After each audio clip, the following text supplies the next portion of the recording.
phục nữa nè.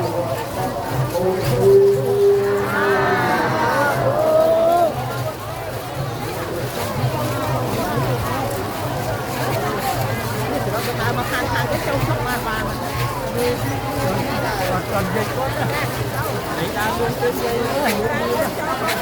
sao con đang xuyên tay đó phía này ấp tay rồi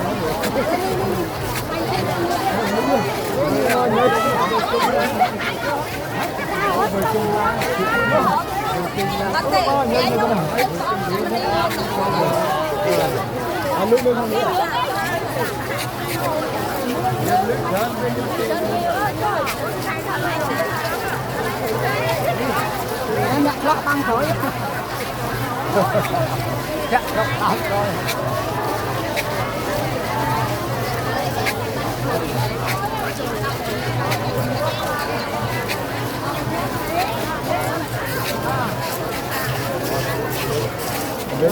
dám vậy rồi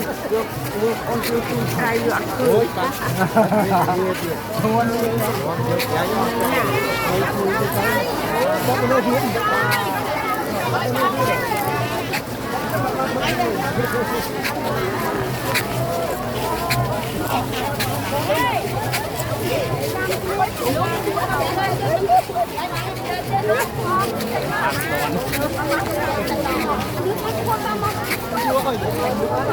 ai mà ăn chung bày chung